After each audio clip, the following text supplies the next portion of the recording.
buenas tardes, mucho gusto estar aquí, gracias por invitarme, es un placer muy grande.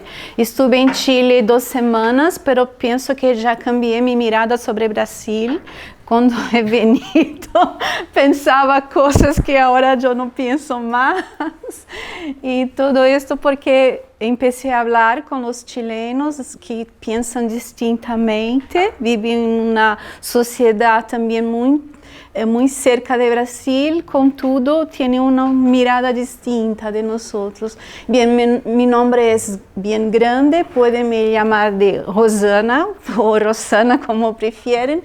Pontes, que es el nombre de mi padre, porque en Brasil usamos el nombre del padre al final, ¿sí?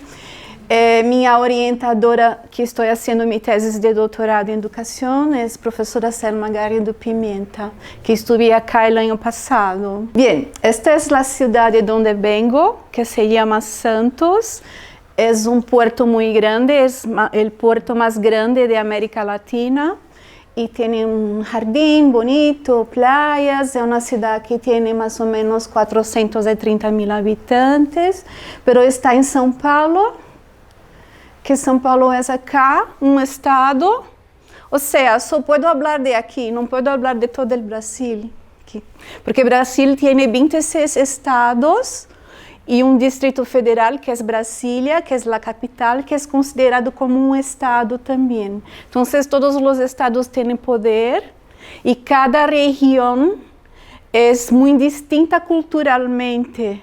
Entonces hablar del sur, que tiene una influencia alemana, por ejemplo, es muy distinta de hablar del nordeste, que tiene una cultura totalmente especial, distinta, y es toda... Haddad. Aqui estão os votos. Aqui estava Paulo Freire também. Então, a parte mais bella de Brasil é o Nordeste. Pero vou falar de São Paulo, que é um estado muito conservador, neoliberal, todavia. Este é o tamanho de Brasil em habitantes, ¿sí? 208.5 milhões de habitantes, é um continente. São muitas culturas juntas, é muito difícil. Então, meu ponto de mirada está acá. Esta é a universidade de onde vengo, a Universidade Católica de Santos. É pequena comparada com esta acá, tem 7.000, 8.000 estudantes, mais ou menos. Foi a primeira universidade da região, se convirtió a universidad en 86, entonces es bien nueva, no tiene una tradición de investigación grande, tiene más una tradición de enseñanza.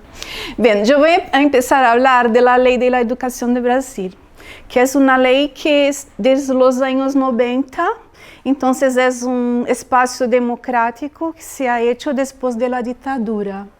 E as ideias que estão acá foram defendidas por muitos e muitos anos até que se puseram na lei. Então, por exemplo, em los anos 30 se defendia uma escola laica, pública, gratuita para todos. E somente em los anos 96 que logramos conseguir com esta Constituição que é depois da ditadura. Então, alguns princípios. Por ejemplo, la educación es un proceso de formación humana. Deberá vincular-se ao mundo del trabajo y la práctica social. Mundo del trabajo no quer dizer el mercado financista. Es distinto, ¿verdad? 2, artículo 2, educação deve dever da família e do Estado, tem por finalidade o pleno desenvolvimento do educando, seu preparo para o exercício da cidadania e a qualificação para o trabalho. Ou seja, onde estamos falhando, como ha dicho Ernesto, porque se aqui está o que temos que fazer com os educandos e os princípios, igualdade de acesso e permanência, ou seja, escola para todos com condições de terminar seus estudos. Temos universalidade, ou seja, há escola para todos em Brasil. Contudo, a permanência não é o que se espera. Liberdade para aprender, liberdade de ideias, enseñar, investigar, pluralismo de ideas, tolerancia, respeto. Entonces, ¿dónde está Bolsonaro que no combina con esto, sí? Coexistência público e privado, isso sempre estuve em nuestra história. Escolas públicas e privadas se convivieron, pero el público siempre fue más fuerte, todavía es más fuerte. Gratuidad de enseñanza pública que existe, valoración del profesional, gestión democrática de las escuelas, calidad, valoración de la experiencia extracurricular, vinculación escuela, trabajo y prácticas. Entonces, es una ley que vamos a decir democrática, que se piensa en una educación para humanización, para mejorar las personas, para mejorar la sociedad. Sobre la organización de la educación como es en Brasil. La educación es municipalizada, entonces la Unión, que es la federación, está a cargo de la enseñanza superior.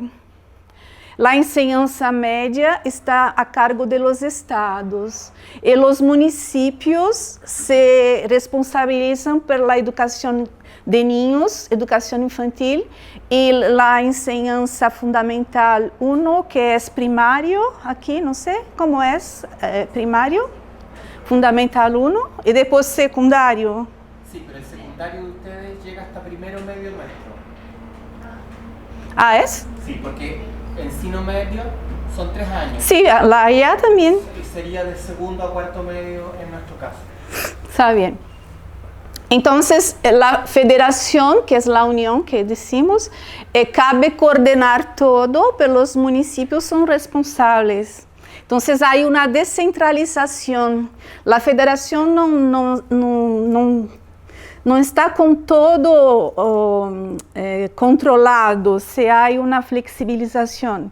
E os sistemas de enseñanza terão liberdade para organizar seus termos desta lei. Então, se dá uma flexibilidade para municipalizar. E a educação, esta é a organização. 85% são escolas públicas, gratuitas, não se paga para estudar, e solamente 15% são privadas. E, então, é uma conquista, uma vitória muito grande da democracia em Brasil, que depois da lei de 96, que se foi organizando, e estas são as modalidades de enseñanza. Temos a educação infantil, que chamamos de creche, a primeira etapa, que aqui seria jardim, não sei, jardim infantil, que vai de 0 hasta 3 anos. Depois uma pré-escola, que empieza a los 4 hasta 5 anos. E aqui empieza a obrigatoriedade, ou seja, de 4 anos adelante, o Estado tem que dar educação gratuita para todos. Depois, a enseñanza de Fundamental 1, que é de primeiro ao 5º ano, de 6 hasta 10 anos de idade. Enseñanza Fundamental 2, que vai do 6º ao 9º ano, de 11 a 14 anos, mais ou menos. A enseñanza média, que são 3 anos, de 15 hasta 17. E há complementar, se tu queres fazer uma enseñanza técnica, curso especial, tu tens que fazer este primeiro para complementar com o técnico. O técnico não pode ser usado como enseñanza média, é algo complementar.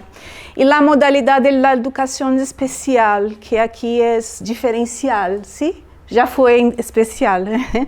Pero é especial e inclusiva. Ou seja, esta modalidade se permeia a todos, porque a todas as modalidades de enseñanza há niños, há jovens que necessitam de assistência especial. Bem, currículo. A ideia de currículo talvez seja muito distinta da ideia de currículo que tem acá. Porque o que temos hoje, que está em vigor, são os referenciais para a educação infantil. Mira o ano 97. Os parâmetros para os outros níveis, que é secundário, médio, para também 97. Ou seja, depois da lei de educação de 96. Então, é currículo general, flexível e a cada estado, a cada município se dá a liberdade de fazer seu próprio currículo de acordo com a cultura local. Então, são solamente diretrizes, orientações, filosofias, ideias pedagógicas. Pero agora se cambiou. Esse currículo está saindo e vai começar outro, esta que é a BNCC, Base Nacional Comum Curricular, que é muito distinto. Aqui temos conteúdos, competências, habilidades, o que se vai ensinar para os niños, para os jóvenes. Todavia não está lista a BNCC de la enseñanza média, porque isso foi um lío, debate muito grande em Brasil recentemente, e a enseñanza média está suspensa por hora. Então, este currículo que foi terminado por Temer, pelo presidente atual, foi aprovado em 2017 e vai entrar em vigor em 2019. Todavia estamos aqui, que é algo suelto, não... Bien, aqui creio que é algo que choca a todos, hasta mim. É o número de estudantes que terminam cada etapa da educação. Então, para um país tão grande, com tantas escolas, com a educação gratuita, temos, por exemplo, aumento muito grande na pré-escola, que não havia hasta 10 anos. A creche todavia não é suficiente, é uma quantidade muito pequena, há que ter mais investimentos.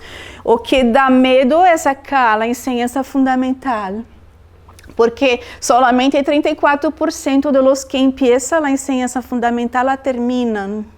Ou seja, por que não la terminam?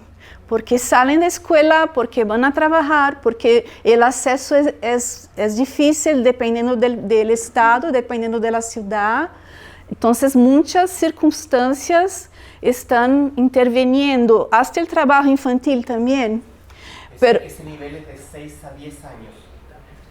Não, de 6, Fundamental 1 hasta 2. Até 12 anos. E aqui a enseñanza média é terrível, solamente 53%, ou seja, metade dos jovens terminam a enseñanza média. É algo muito... Porque o problema está aqui, a mudança é terrível, a enseñanza média se está em discussão, é problema internacional falar da enseñanza média em Brasil, que não é boa porque precisa melhorar, e sim. E depois, solamente 15% da população está em la enseñanza superior. Não sei como explicar isto, pero é algo muito terrível para quem se investiu tanto em la educação e não se terá para todos. Bem, o que temos hoje é uma política... Oi? Pode perguntar. Sobre el gráfico. ¿Puede volver?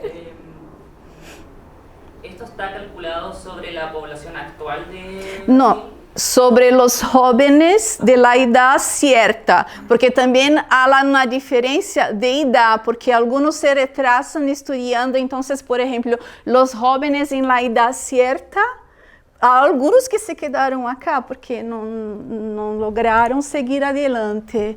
Então, é por la idade e por toda a população de Brasil. É claro que tu vas a ver em São Paulo, os índices mais altos, tu vas a ver em Nordeste, é mais baixo, por ao todo, que é uma encuesta da OCDE que é feita sobre Brasil. Bem, só posso dizer que vivimos uma política educacional neoliberal muito forte e para financiar a educação pública para todos, temos um fundo educacional, não sei se há algo assim, que se chama em Brasil Fundeb, Fundo de Manutenção de Desarrollo de la Educação Básica e Valoração de los Profissionais de la Educação. Começou em 2007 e vai até 2020. ¿Y cómo se hace el fondo? El fondo no pertenece a la federación, pertenece a una cuenta de todos, vamos a decir así, por supuesto que la federación lo hace la distribución. 20% de los impuestos de los 26 estados y del Distrito Federal, 20% de los impuestos de los municipios, 10 o hasta 30 de la federación dependiendo de la pobreza del lugar. Distribución depende del número de estudiantes. En 2018, esta era a cantidad por alumno. No sé cuánto es esto en peso chileno. En real es como 500.000 pesos más o menos. Tal vez, no, sí. Yo debía ter calculado, me olvidé. Que algo de 0,6% del PIB, que está muy abajo do que la OCDE indica como una media. Los investimentos não são altos. Então, deste fundo, 60% para pagar os profes e 40% para outras despesas, como a merenda, os investimentos em la educação. Então, penso que isso, eu estava falando com Adria, não havia percebido, mas é verdade que é como um voucher, ¿sí? Se dá por número de estudiantes. Claro que a municipalidade se organiza, se distribui, mas se dá pela quantidade de estudantes. Se os estudantes quitam a escola, o fundo é menor. Puedes seguir?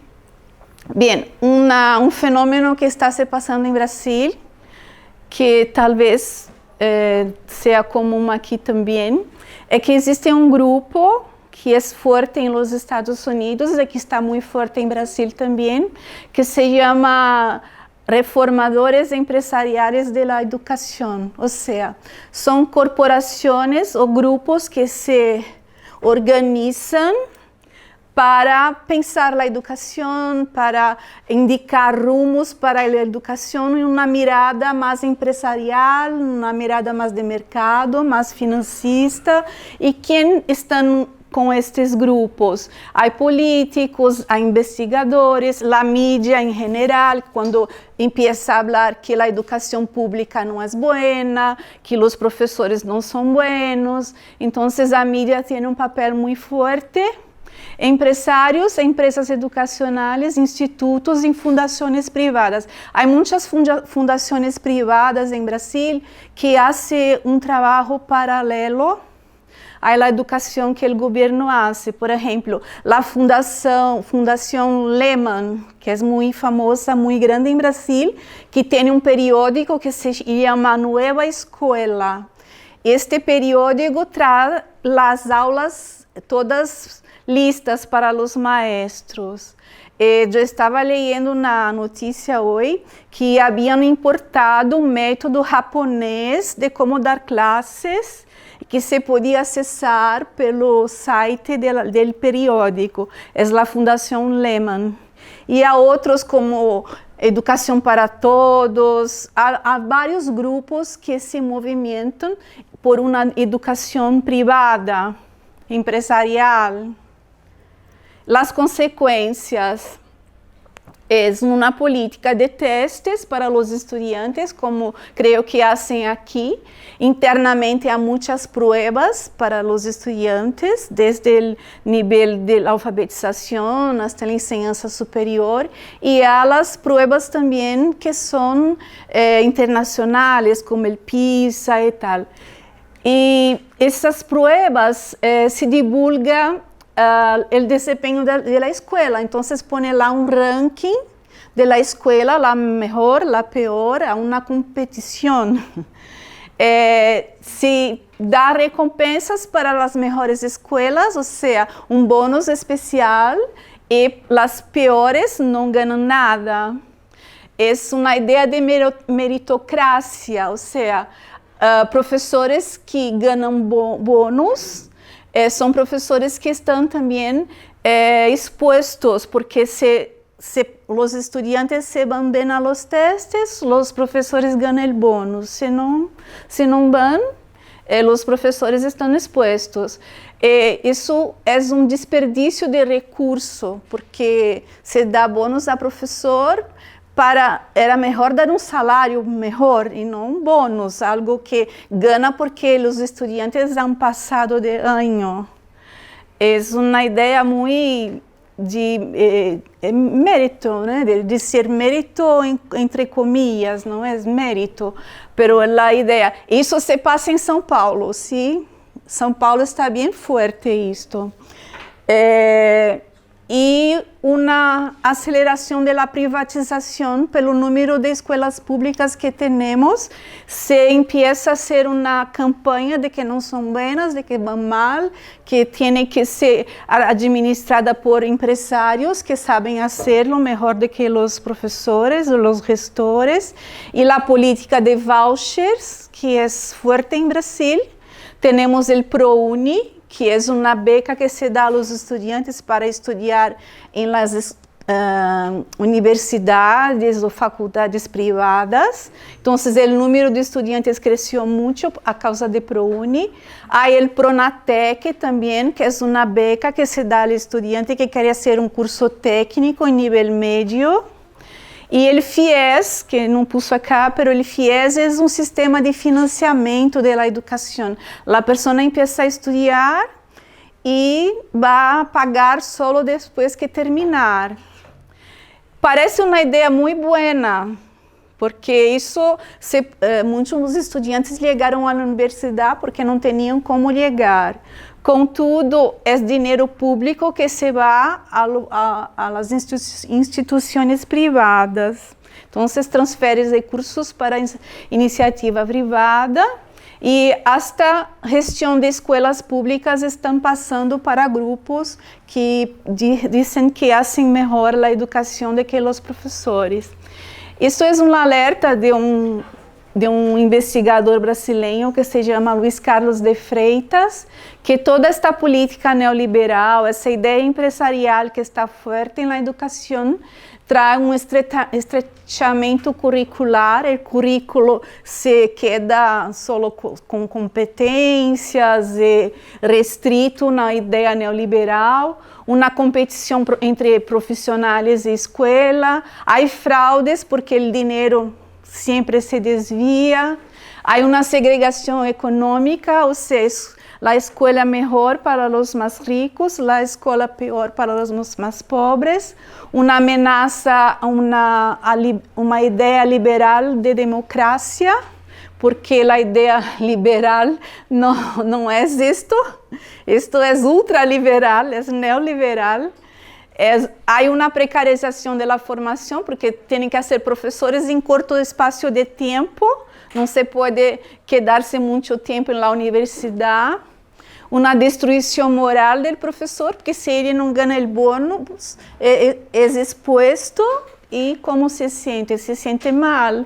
Uma destruição do sistema público de ensino e uma pressão sobre o desempenho dos alunos a causa dos testes.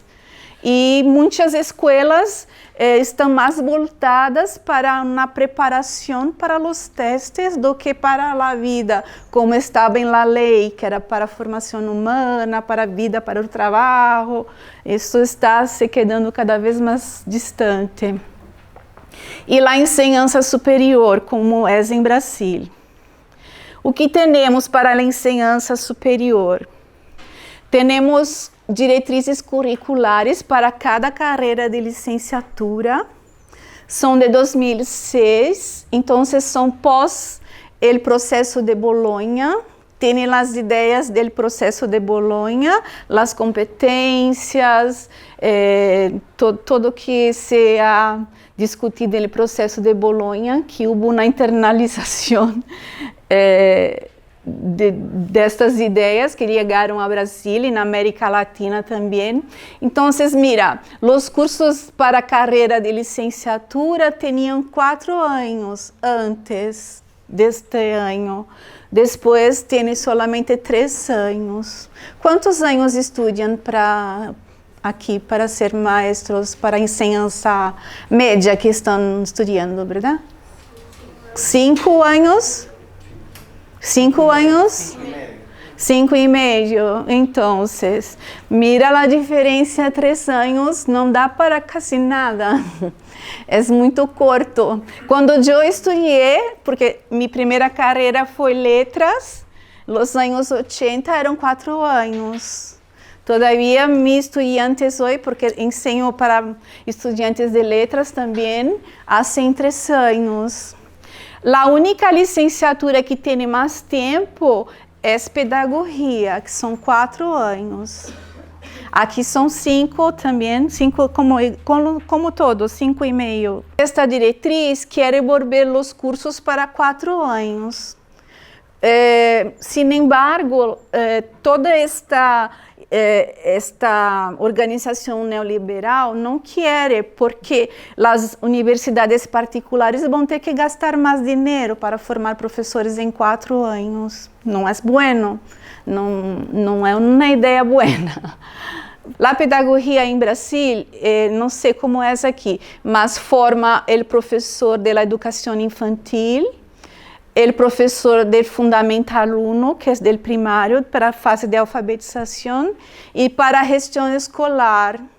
É o único que forma para a gestão, por isso que tem 4 anos, 1 ano para estudar sobre gestão. As demais carreiras têm algumas assinaturas pedagógicas, não muitas. Então, a pedagogia está concentrado. Então, se tu queres ser professor, tu haces a carreira de licenciatura 3 anos. Se tu queres ser gestor mais adelante, tu tens que estudar pedagogia ou então fazer um magíster, no mínimo um magíster, um doutorado para poder seguir a carreira. Então, a carreira de pedagogia, vou fazer um recorte, porque é minha área de trabalho. Eu sou professora do curso de pedagogia, dou classes de assinaturas para alfabetização, linguagem, e como é a única que tem 4 anos, também houve um debate muito grande sobre ela, porque esta organização que tem hoje é de 2005, também depois do processo de Bolonha. O que se passava antes? Os professores alfabetizadores só tinham formação de ensinança média, que se chamava normal ou magistério. Não necessitavam fazer o curso superior. Claro que muitos iam a ser porque sabiam que era importante, contudo não era necessário. Com a lei de 96, aquela que é democrática e tal, todos tiveram que fazer o curso superior. E se deu um prazo de 10 anos para que todos os maestros que tinham solamente o normal, de ensinança média, hicissem o curso completo. Isto foi muito bueno, claro, muito positivo. Contudo, não se sabia qual seria o curso para os alfabetizadores. Se pensava em criar um curso normal superior. Houve uma discussão nacional até que se chegou a um consenso de que seria o curso de pedagogia que fazia isto. Muitos investigadores que estudam pedagogia didática se puseram contra. Por que contra? Não que a pedagogia não deva formar professores, pedagogos, não é isso. Mas é porque esta diretriz é uma diretriz muito tecnicista que valora demais a prática. E se olvida de outras dimensões que a pedagogia como ciência tem, porque pedagogia não é só o nome de uma carreira, é uma ciência. Para nós outros consideramos que é a ciência da educação. Então, teria que respeitar a dimensão epistemológica, a prática, claro, mas não somente a prática, e todas as disciplinas que a pedagogia como ciência tem. Então, são esses pesquisadores que representam esta crítica, mas há muitos outros, e essa crítica se hace viva hasta hoje. Quando se diz, vamos a cambiar para a nova diretriz, que nunca se cambia, desde 2015, se vuelve a discusión, pero ¿y la pedagogía? Forma a profesores, forma pedagogos, no hace las dos cosas igual. No sé, creo que todavía tiene que mejorar porque se está en una dirección muy tecnicista mismo.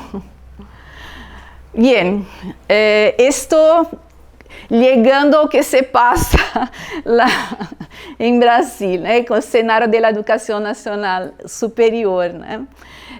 São 296 universidades públicas, ou seja, 24% dos alunos estudam como USP, por exemplo, que é a Universidade de São Paulo, que é uma cidade universitária, é bem grande. E 76% dos alunos estudam em las instituições privadas. Recebem beca como ProUni, FIES para estudar. Contudo, as universidades públicas estão, vamos dizer, tanto ameaçadas por causa do câmbio que está se fazendo o poder em Brasil. E um fenômeno que são os reformadores educacionais que têm conglomerados, não sei se diz isso em espanhol, conglomerados, quando muitas empresas se juntam, vão comprando. Então, Croton Educação é o grupo mais grande do mundo, está em Brasil. Não há outro tão grande como o Croton em Brasil, ou seja, de los 76% de alunos em escolas privadas, 25% estão com Croton. E vai ser Estácio é a segunda mais grande, são grupos de conglomerados que estão comprando universidades privadas para ser um monopólio educacional. Então, estão em bolsa de valores, suas ações são bem cotadas, quiseram unir Croton e Estácio para ter quase monopólio, pero o governo segurou, não permitiu essa fusão das duas grandes empresas educacionais. Então, se buscar na internet, há muitas informações e não estão somente em las instituições superiores, porque estão comprando também escolas privadas de educação média. Sempre há alguma notícia, Croton vai às compras, ou seja, a comprar mais coisas, mais escolas. Sim. E aqui está nosso presidente, Michel Temer, que se puso depois de um golpe de 31 de agosto de 2016 até 2018. E aqui é sua agenda de mercado para a educação. Ou seja, 2 anos, pero o estrago foi muito grande. Para os íntimos, é mordomo de vampiros, sim? Quem o conhece com esta cara, assim? É uma piada, sim? Bien. Lo que se passou assim por alto, claro, não dá para ser tão detalhado. Muitas secretarias do Ministério da Educação se foram extintas, então o Ministério da Educação se encolheu, o que não foi bueno, vamos fazer economia, mas não sei se era uma economia reduzir o Ministério da Educação. Esvaziamento do Conselho Nacional de Educação, porque o Conselho Nacional de Educação tinha organizações formadas por investigadores por várias áreas. Todavia já se reduziu esta participação. Então, com o esvaziamento da participação dos investigadores, o Conselho Nacional de Educação se enfraquece. O Fórum Nacional de Educação que se hizo em 2018 também foi um fracasso general, porque não quis investir em divulgar, porque isso era uma mobilização muito grande. Se hace conferências nacionais sobre educação em todos os municípios, depois em todos os estados, até chegar ao Distrito Federal, até Brasília. Ou seja, se empieza a discutir com toda a população quais são as metas para os 10 anos seguintes da educação. O último Plano Nacional de Educação, que vai até 2020, 2024 está paralisado. Nem 10% das metas se puso em ação. Uma coisa que parece que não tem nada a ver com a educação, mas tem todo a ver, é que houve uma terceirização, como se diz? Não é bem uma privatização. Una consignación. Isso, uma consignação, sim, que é solamente uma parte da exploração do pré-sal. O pré-sal é o petróleo que está no fundo do mar. A Petrobras iba a ser, tem o monopólio, porque Petrobras é uma empresa totalmente brasileira. E com esta consignação, se está começando a privatizar a empresa mais grande do Brasil. Com todas as coisas que se passaram de corrupção na Petrobras, toda essa história. Pero o importante para a educação é que este dinheiro iba à educação. Parte do que ganha a Petrobras vai à educação. Então, a educação está perdendo muito com isto também. É isso muito polêmico, que foi a reforma da enseñanza média. A enseñanza média vai mal, tem que cambiar, os índices internacionais apontam que isso é uma medida provisória, que é algo impositivo, algo de rápido. Pero nada se cambiou, porque para cambiar, tem que fazer investimentos na enseñanza média para mudar aquele índice de 53% de estudantes na enseñanza média. E como pensa fazê-lo? Com os reformadores da educação, com os grupos de conglomerados que vão privatizar a enseñanza média. Esta lei foi muito polêmica também, que é a lei de techo de los gastos públicos. Houve um câmbio na Constituição, uma emenda na Constituição brasileira, que proíbe que o Brasil passe de um determinado teto de investimentos, ou seja, vão cortar gastos públicos de educação, de saúde, de áreas desde aqui hasta 20 anos, porque o tempo desta lei, 20 anos, o que vai sobrar, não sabemos. Temos ideia. Ou seja, alguém que está solamente 2 anos, como faz uma lei como esta? Claro que não isso solo, com todos os deputados e tudo mais. Eu que é a definição do currículo, Base Nacional Comum Curricular, e corte de becas de la CAPES. CAPES é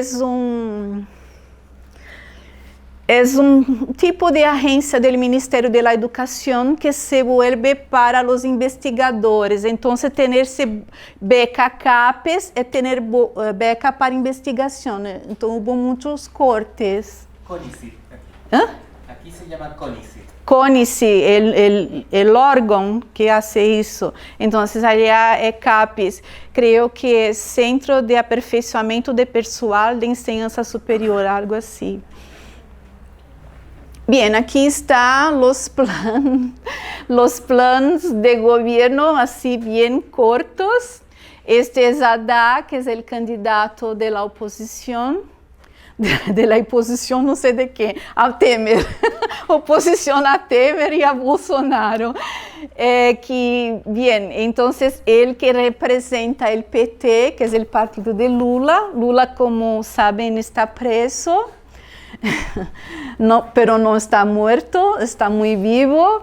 Está preso como um preso político, porque se apontaram, claro, muitos problemas, corrupção e tal, pero contra ele não há provas, há solamente delação premiada, ou seja, pessoas falaram, acusaram-no e solo nada mais, não há provas que... e foi preso, sabem, a causa de um apartamento que disseram que deram a ele. É um apartamento muito pobre. Se vieram, não vão acreditar. Bem, então, o que promete Haddad, né? Emprego outra vez, porque o número de desempregados em Brasil está crescendo. Retomada de investimentos em Petrobras, que é o que cortou Temer. Minha Casa Minha Vida, que é um programa para pessoas que não têm casa por preços populares. Reforma de investimentos em programa Bolsa Família, que é um programa muito forte para os pobres e que sacou milhares de pessoas da pobreza. A Bolsa Família é um valor muito simbólico, mas muitas pessoas em Nordeste, por exemplo, compram motos com Bolsa Família. Se pode fazer algo. Quantos mais filhos têm na escola, e allá tem muitos filhos, a bolsa é um pouquinho maior. Valorizar o salário mínimo que temos, que é cerca de R$1.000. Quanto é aqui? R$1.000.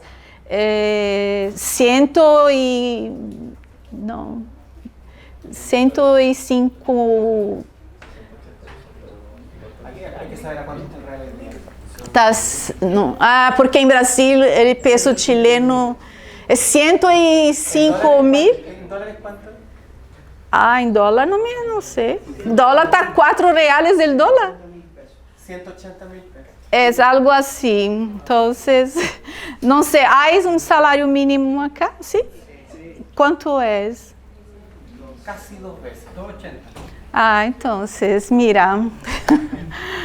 A diferença. Dívida cero, que é criação de linhas especiais de créditos para as pessoas que estão com débito, há muitas, juros baixos, e aqui, mira, o problema da enseñanza média está acá, está destacando em seu plano que a enseñanza média vai melhorar, porque é um problema muito sério. Parcerias com o governo, com os estados, escolas estaduais acompanhadas pelos institutos federais, becas para jovens, escolas melhores, ou seja, que a enseñanza média sigue sendo pública e de qualidade, com investimentos do governo. Claro que é uma ideia pequenita, porque o plano é bem grande. Vamos ver. Vuelve só um rato, vuelve uma vez. Aqui é que as fake news estão muito fortes, sim? Então, há um telefone, se queres falar com alguém da comissão de Haddad para denunciar fake news. E uma fake news que foi muito forte foi o kit gay, que ia a distribuir kit gays. Não sei, coisa, como condoms, camisinhas, Preservativos. Preservativos, coisa para os gays nas escolas. Não é uma fake news, que também não é uma boa ideia, não só para os gays, para todos, com tudo. E se espalhou muito. Depois, estatização das crianças. Mira que a ideia é como se fosse comer crianças, comer ninhos, algo terrorizante. Estatização de los ninhos. É mentira que crianças aos 5 anos passariam a ser propriedade do Estado. Mira o nível de fake news. Então, Haddad tem um telefone para denunciar as fake news que estão por todos os lados. E o plano de Bolsonaro, mira o plano de Bolsonaro, que são somente alguns destaques. Ministério da Economia, fusão das pastas de Hacienda, ou seja, economia, vai ser um ministério econômico e encerrar muitos outros, porque é uma ideia de que se tenha menos gente. Escolas militares em cada uma das 26 capitais de los estados em Brasil. Então, se propõe uma militarização. A previdência social, o que existe? Previdência, como se diz? Pensão social. Então, se empieza a acabar com o que existe, que tem muitos direitos todavía e hacer cuentas individuales de capitalización. O sea, se el banco fale, es igual. Se banco fale, em Brasil muitos bancos se cerraram e tu previdência que estava ali se foi, algo assim, né? Tributação simplificada, tributos, criação de um sistema de imposto negativo, não sei, é uma promessa que não é verdade. Banco Central, diretores, independência formal do Banco Central, tripé da economia, manter o tripé macroeconômico vigente, ou seja, o sistema que está, câmbio flexível, meta de inflação e meta fiscal, renda mínima ao valor do Bolsa Família, ou seja, o Bolsa Família que dá votos, ele vai manter, não vai cortar o Bolsa Família. Carteira de trabalho, lá que existe atualmente é azul, pero agora vas a ter uma verde e amarela, que é algo para ter um emprego informal. Então, tu podes trabalhar como um contrato individual e não como um contrato que temos em Brasil, que é mais seguro para o empregado. Empresas estatais, extinção de empresas estatais e privatizadas, serão preservadas somente algumas para caráter estratégico, privatizar mais. Petrobras, aí habla de los precios de los combustíveis, porque houve uma greve muito grande em Brasil recente dos caminhoneiros. Caminhoneiros, como é isto? Aqueles que... Caminhoneiros mesmo. Sempre que penso que é distintas igual. Está bem. Óleo e gás, na competição do sistema de óleo e gás natural, papel fundamental, parará. Aqui está muito polêmico. Redução da maioridade penal, que é 18 anos e querem reduzir para 16 anos. Ou seja, é uma ideia muito retrasada, muito ultradireitista. Educação sem gênero, que quer dizer, eu vou terminar. Educação sem gênero, mais matemática, mais ciências e português, sem doutrinação, sexualização precoce. A prioridade inicial precisa ser para a educação básica e a ensinança média e técnica. Ou seja, há um grupo muito forte que defende a escola sem partido. Este grupo está acá. ¿Sí? Que é uma escola sem partido, é uma escola sem ideologia de esquerda, pero uma ideologia forte de direita, compreende? Então, isso que está, este grupo está por detrás, que é a escola sem partido. Educação sem ideologia, mira que queria ser, expurgar a ideologia de Paulo Freire, e é verdade. Mudando a base, já querem mudar a base curricular que vai ser implantada em 2019, impedindo a aprovação automática, porque querem conseguindo reprovando estudantes. Pero sacar Paulo Freire é uma ideia que segue de lejos, não é de agora.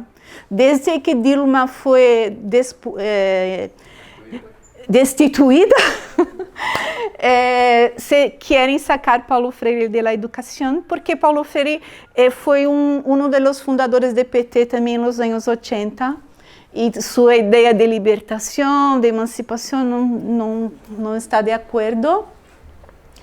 Educação sem ideologia, saúde e escola, inclusão de profissionais, isso não é nada. Progressão de penas, eliminar a redução de tempo de prisão hoje é possível para vários crimes, saídas de presos, extinção de benefícios, porque há alguns benefícios para presos que podem visitar família em Natal, algo em Navidad, né? Visitar a família em Navidad. 10 medidas contra a corrupção, ou seja, o que se pode ver? Que Bolsonaro, ele está representando um discurso da direita, é isso que está atraindo as pessoas. há ódio forte contra o PT que vem de lejos, porque PT tem uma história de militância e também quando chegou ao governo se perdeu um pouco, ou muito, não sei quanto. E tudo isso está em seu discurso, mas o pior é o que está atrás de Bolsonaro, porque Bolsonaro é apenas alguém que representa uma parte da sociedade brasileira que é muito retrasada. É algo de mais de 100 anos no passado. Então, dizem que quem está financiando sua campanha, porque em Brasil quem financia a campanha de candidatos são empresas, não são pessoas que eles gostam. Então, as empresas vão dar dinheiro porque querem seu retorno. Então, qual é o tripé do financiamento da campanha do Bolsonaro? É a igreja evangélica. Então, é muito comum os seguidores de algumas igrejas, creio que a maior parte, defendem Bolsonaro com seu discurso de direita, seu discurso de vamos prender, vamos expurgar e tudo mais. Os mineralistas, os dueños do minério, das indústrias de minério, ou seja, querem a terra, querem o poder da terra, querem que os índios se salgam da terra, porque onde estão os índios tem minério, tem riquezas.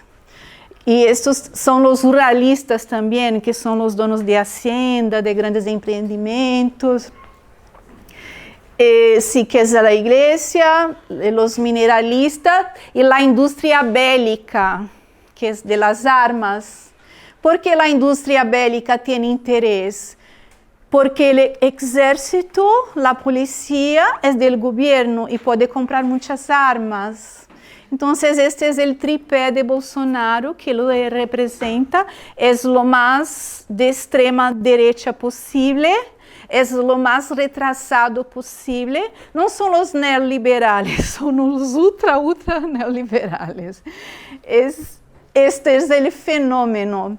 Por que chegamos a Bolsonaro? Porque as pessoas lhe gustam aquele discurso. É fenômeno muito distinto para nós compreender também. Penso que os que estudam mais que aprofundam os estudos podem explicar melhor. Falhamos na educação? Por certo que sim, porque aquela lei que mostrei lá no princípio era democrática, se proponia Estado totalmente distinto de lo que temos. Falhou a política totalmente, porque depois da ditadura nada se hizo para manter a memória. Que memória têm os jovens da época da ditadura? Nenhuma. Se hablan a ellos, van a decir, pero eras bueno. La ditadura era muy buena porque teníamos seguridad, teníamos condiciones de estudiar y trabajar, hoy no tenemos nada. São coisas assim. Não sei, vivimos algo parecido com o governo Collor de Mello, não era tão forte assim. Creio que esta parte da sociedade brasileira sempre esteve atuando por todos os lados, contudo agora tem uma cara, alguém que ele representa. E ele saiu por si próprio, vamos a dizer, porque era político há 20 anos, foi capitão de exército, ou seja, de baixo nível, não era um nível alto de exército, e tem esse discurso de vamos matar, vamos prender, e isso as pessoas lhe gustam escutar. É uma pena.